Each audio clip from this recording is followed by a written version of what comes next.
Aupa Bicote, quería contaros algo que me pasa continuamente y, bueno, viene un poco al caso y me tiene preocupada, ¿no? Y es que nunca me siento llena. Entonces puedo comer y comer todo lo que quiera, pero al final, claro, me obligo a parar o me pondría tremenda. ¿Esto le pasa a más gente o es que yo soy una tragona sin límite y ya está? Venga, ya me diréis. Es que ricasco. Soy Maren de Getxo. Bueno, Maren, esto que cuentas es una consulta bastante común cuando estamos, bueno, en la clínica nos pasa. Y es porque, en general, yo lo primero que te recomendaría analizar es cómo de conectada, cómo de consciente eres cuando estás comiendo.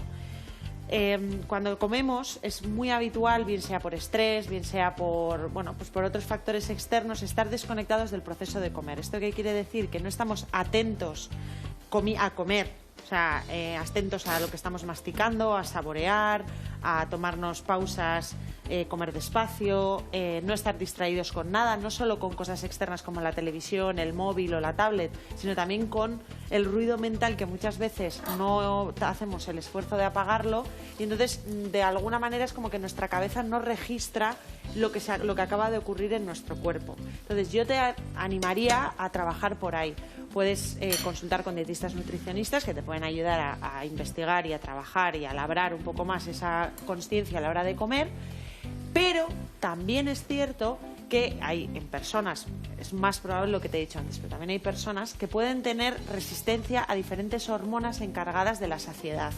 Más adelante os voy a explicar esto porque tiene más miga de lo que parece y puede que sea tu situación. Pero para empezar, yo empezaría trabajando la consciencia a la hora de comer. Pero sí que es cierto que en algo que parece tan sencillo como sentir hambre o sentir saciedad, sí, la orquesta hormonal que hay debajo de esas dos sensaciones tan conocidas para todos nosotros desde que nacemos, es una orquesta muy afinada y compleja, que a poco que uno de ellos no funcione o no afine como tiene que afinar, te puede dar problemas. Hoy os he traído, para que empecemos a conocer un poco más sobre el hambre y la saciedad, os he traído algunas de las principales hormonas implicadas en el hambre y en la saciedad, ¿vale? Entonces, aquí están los diferentes órganos que las segregan. El estómago, las glándulas suprarrenales, que son estas glandulitas encima de los riñoncitos, las células grasas o adipocitos y el páncreas. Entonces, hay diferentes hormonas que su efecto, una vez que se segregan aquí, van a llegar hasta el hipotálamo del cerebro y van a tener ese efecto y vamos a sentir esas cosas. Entonces, por ejemplo... Yo una me sé. A ver. Insulina. La insulina... Páncreas.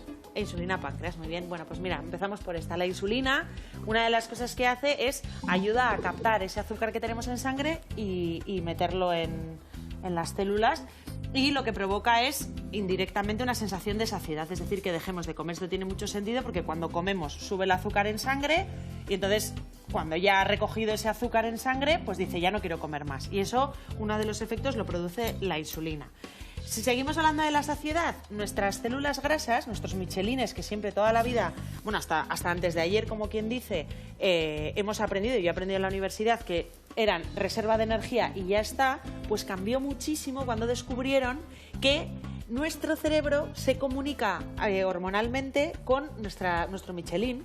Bueno. Entonces, nuestro michelín le dice, por ejemplo, a través de la leptina, cómo de lleno está. Entonces, este sistema es muy interesante porque cuanto más grasa tienes, más leptina fabricas, y eso le dice al cerebro que ya tenemos suficiente grasa, es decir, que te sacie. Pero esto que parece muy guay... Pero esos son un poco vagas, esas leptinas. ¿Por qué? Porque muchas veces no le dicen al cerebro. ¿Sabes por qué? Porque se ha visto que en una gran proporción de personas con obesidad, es decir, con exceso de grasa, su cerebro es resistente a la leptina. Es decir, por mucho que los michelines le están diciendo ya está, que somos suficientes, no comas más, no tengas hambre... Y tu leptina pesada, que te cae... Ocurre lo mismo con la resistencia a la insulina. Vale. Y entonces lo que hicieron, tuvieron la idea más chorra de la historia y dijeron, oye, ¿y si fabricamos leptina y que la gente se pinche leptina?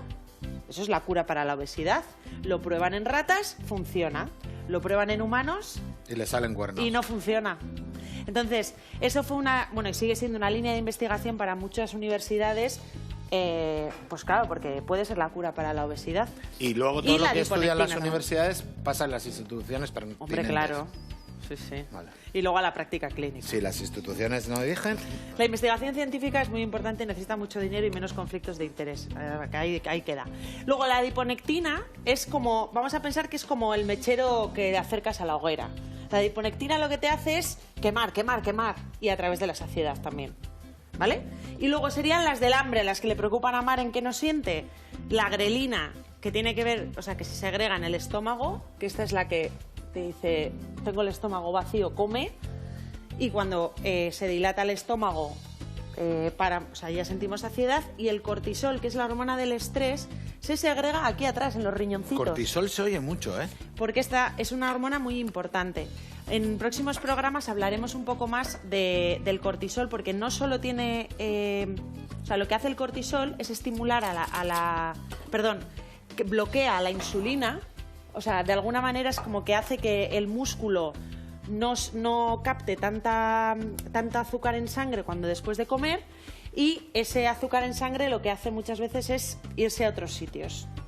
Entonces, el cortisol, que es una hormona que se relaciona mucho con el estrés, es muy importante, por ejemplo, en el mantenimiento de un peso saludable, entre otras muchas cosas. Ya hablaremos más de esto. Y eso es todo.